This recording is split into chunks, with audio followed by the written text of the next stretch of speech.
আরে আপনি এসব কি করছেন? বন্ধ করুন বলছি, বন্ধ করুন। আপনি ঝাঁটা নিয়ে আমি আপনাকেই বিদায় করব। এই ইঞ্জেকশনটা দিয়ে দিলে ও একদম ঠিক হয়ে যাবে। হ্যালো আমার দুষ্টু মিষ্টি বন্ধুরা, আশা করি তোমরা সবাই খুব ভালো আছো। তোমরা এখন চলে এসেছো অঞ্জলিদের বাড়িতে। আগের বারে তো তোমরা দেখেছিলে যে অঞ্জলিদের বাড়িতে রিঙ্কিকে বাঁচাতে ভৈরব ওঝা এসেছে। তো চলো তাহলে এবার দেখে নিই কি হয়। আরে এটা আমি কি দেখছি? মেয়েটার গা তো ঠান্ডা হয়ে যাচ্ছে ক্রমশ। ঠিক আছে, আসলে সাপটার বিষটা অনেক, কোনো ব্যাপার নয়, আমি সব ঠিক করে দেবো। এই ভৈরব ওঝা সব ঠিক করে দেবে। আপনি একটু তাড়াতাড়ি দেখুন না ভৈরব ওঝা, রিঙ্কি তো কখন থেকে কথা বলছে না, অজ্ঞান হয়ে আছে, ওকে একটু তাড়াতাড়ি দেখুন। আসলে সাপটা কামড়ানোর ফলে ওর শরীরে বিষটা ছড়িয়ে পড়ছে, ওই জন্যই ও অজ্ঞান হয়ে আছে আর কথা বলছে না, কিন্তু সব ঠিক হয়ে যাবে। হ্যাঁ হ্যাঁ অঞ্জলি, ওনাকে ওনার কাজ করতে দাও, দেখবে রিঙ্কিকে উনি ঠিক করে দেবেন একদম। দিদি তুই একদম চিন্তা করিস না রে, এই একটু আগেই ফোন গিয়েছিল জামাইবাবুর কাছে, জামাইবাবু বললো যে এক্ষুনি আসছে, তাই সব ঠিক হয়ে যাবে, দেখবি, চিন্তা করার কোনো দরকার নেই। আপনারা সবাই মন দিয়ে শুনুন, আমি এবারে বিষ নামানোর মন্ত্র শুরু করব, তার মাঝখানে আমাকে কেউ বিরক্ত করবেন না। ওং হিং ক্রিং চটপট ছটছট, বিষ কমে যা ঝটপট ঝটপট।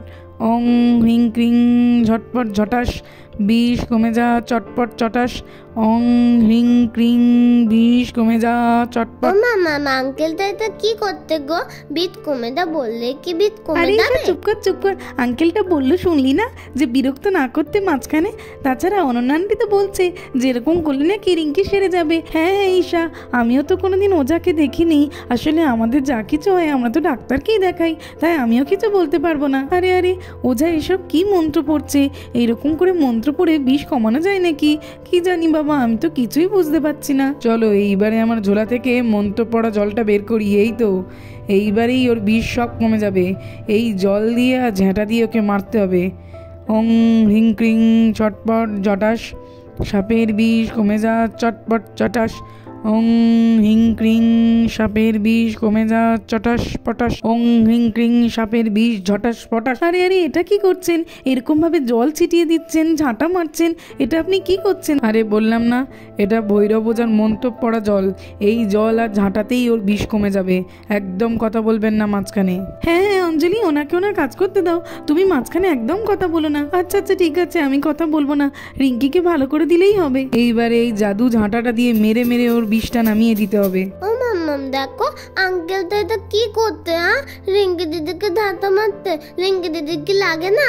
হ্যাঁ হ্যাঁ মিমি, আমারও এটা একদমই ভালো লাগছে না, এরকম কেউ করে নাকি?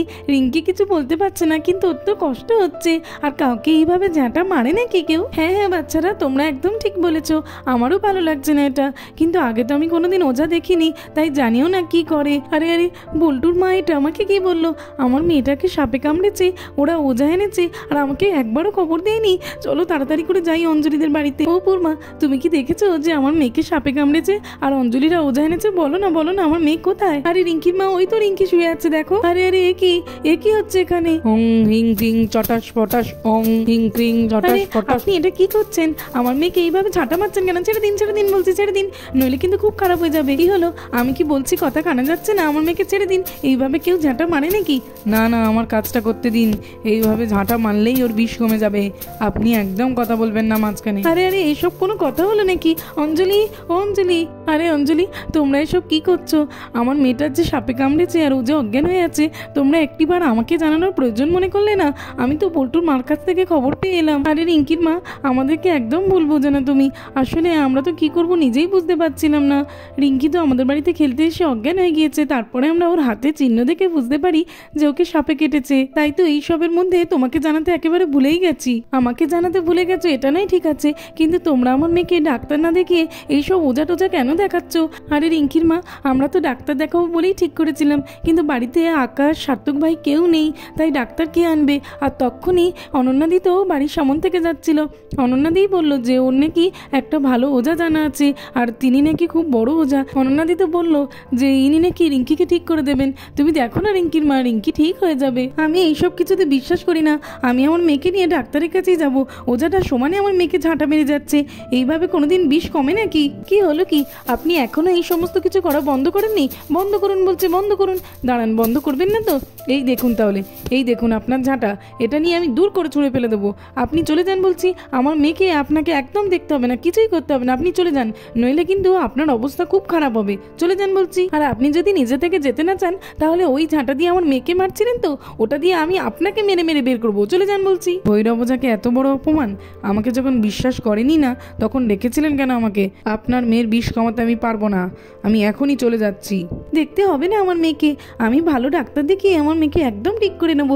আপনার কোনো দরকার নেই, আপনি যেতে পারেন। হ্যাঁ হ্যাঁ, আমারও কোনো দরকার নেই এখানে আর থাকার, আমি এখনই চলে যাচ্ছি। ভৈরব ওঝাকে অপমান! আর কোনোদিনও আপনাদের বাড়িতে আসবো না আমি। ওঝা বাবা, দাঁড়ান দাঁড়ান, যাবেন না, আপনি যাবেন না।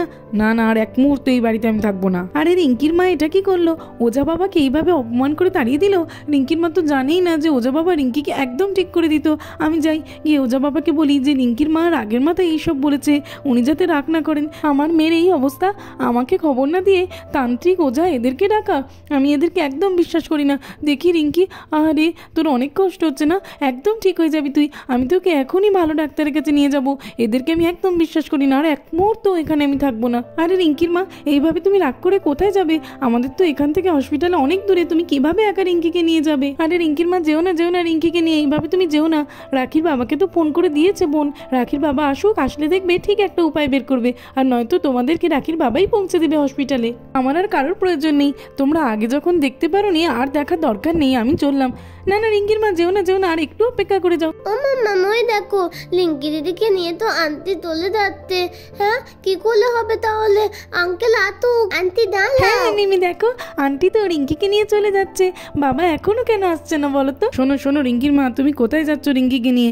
রিঙ্কিকে নিয়ে এভাবে তুমি একা কোথাও যেও না। না না, আমি আর এক মুহূর্তও দাঁড়াতে পারবো না, আর এক মুহূর্ত দাঁড়ালে আমার রিঙ্কিকে আমি আর বাঁচাতে পারবো না। আমি এখনই ওকে ডাক্তার দেখাতে চাই। আরে রিঙ্কির মা, আর কোনো সমস্যা হবে না, আমি তো চলে এসেছি, আমি এখনই ডাক্তার ডেকে আনছি। না না, কোনো দরকার নেই, আবার ডাক্তার ডাকতে গিয়ে তো ওই ওঝাই ডেকে আনবে। হ্যাঁ, ওঝা আবার কোথা থেকে এলো? আমি কেন ওঝা ডাকবো? ওঝা বাবু, তোমাকে তো ফোনে পাচ্ছিলাম না, তখন অনন্যাদি একটা ওঝা ডেকে আনে, আর সেই ওঝাটা রিঙ্কিকে অনেক ঝাঁটা মারছিল, সেটা দেখে এই রিঙ্কির মা খুব রেগে গেছে। না না রিঙ্কির মা, আমাকে বিশ্বাস করতে পারো, আমি কোনো ওঝা ডাকবো না। তাছাড়াও হসপিটাল তো অনেক দূরে, আমার কাছাকাছি চেনাশোনা একটা ডাক্তার জানা আছে, আমি ওকে এখনই রেখে আনছি। আমার ওপর ভরসা করতে পারো, রিঙ্কি একদম ঠিক হয়ে যাবে। অঞ্জলি, এই রিঙ্কিকে শুয়ে দাও, আমি এখনই ডাক্তারকে নিয়ে আসছি। কি করবো, সত্যিই তো হসপিটাল অনেক দূরে। যাই যাই, আকাশ ভাইয়ের কথা শুনে রিঙ্কিকে শুয়ে দিই এখানে। হ্যাঁ হ্যাঁ রিঙ্কির মা, দেখবে ডাক্তার আসলে রিঙ্কি একদম ঠিক হয়ে যাবে। আচ্ছা আচ্ছা ঠিক আছে। আরে অনেক সময় হয়ে গেল তো, জামাইবাবু ডাক্তারকে সেই কখন ডাকতে গেছে, কখন আসবে রে বাবা? আসুন আসুন ডক্টর ম্যাডাম, আসুন এখানে বসুন। দেখুন এই বাচ্চাটাকে একটু দেখে দিন, একেই সাপে কামড়েছে। ওকে ওকে, আমাকে আগে দেখতে দিন ব্যাপারটা। ওই তো ডক্টর আন্টি এটাতে। হ্যাঁ ও মা, দেখো না গো, আমাকেও তো ডক্টর আন্টি ঠিক করে দেয়, তাহলে রিঙ্কি দিদিকেও ঠিক করে দেবে। বলো বলো। হ্যাঁ রে ঈশা, দেখবি ডক্টর আন্টি এসেছে যখন, এইবারে রিঙ্কি একেবারে ঠিক হয়ে যাবে। হ্যাঁ হ্যাঁ বাচ্চারা, তোমরা এখন চুপ করো, ডক্টর ম্যাডামকে কাজ করতে দাও ওনার। ডক্টর দিদি, আমার মেয়েটাকে দয়া করে দেখে দিন, ওকে সাপে কামড়েছে, ও অনেকক্ষণ ধরে কোনো কথা বলছে না, অজ্ঞান হয়ে আছে, ওকে একটু ভালো করে দেখে দিন দয়া করে। আরে ডোন্ট ওয়ারি, এত চিন্তা করার কিচ্ছু নেই, আমি তোকে দেখছি, it's my duty and she will be fine. So আপনি একটু ওপারে সরে যান। আরে দেখি তো হাতটা, না এটা তো বিষাক্ত সাপেই কামড়েছে, কিন্তু সাপটার বিষটা অতটাও শরীরের মধ্যে এখনও ছড়িয়ে পড়েনি। আমি একটা ইঞ্জেকশন দিয়ে দিচ্ছি, তারপরে ওর বিষটা কমতে শুরু করবে, দেখবেন ওর কিচ্ছু হবে না। আরে এই জন্যই বলে এখনকার যুগে আর কেউ তান্ত্রিক ওঝাতে বিশ্বাস করে নাকি? অন্যদিকে বলতে হবে ডক্টর ম্যাডাম কত সহজেই সারিয়ে দেবে বললেন, কিন্তু ওঝাটা সেই কখন থেকে একবার জল দিচ্ছে, একবার ঝাঁটা মারছে। দূর, এইসব কেউ বিশ্বাস করবেন না। ওই দেখো মাম্মা, ওই দেখো ডক্টর আন্টি তো রিঙ্কি দিদিকে ইঞ্জেকশন দিতে। না না ডক্টর আন্টি। আরে আরে ঈশা, যেও না যেও না, ডক্টর আন্টিকে কাজ করতে দাও। ইঞ্জেকশন দেওয়ার দরকার হলে রিঙ্কিকে ইঞ্জেকশন দিতেই হবে। না না ডক্টর আন্টি, রিঙ্কি দিদিকে ইঞ্জেকশন দিও না, রিঙ্কি দিদি তো লাগবে। না না ঈশা, রিঙ্কি দিদিকে তো ইঞ্জেকশন দিতেই হবে, নইলে তোমার রিঙ্কি দিদি কখনোই আর সেরে উঠবে না। তখন কি ভালো হবে বলো তো?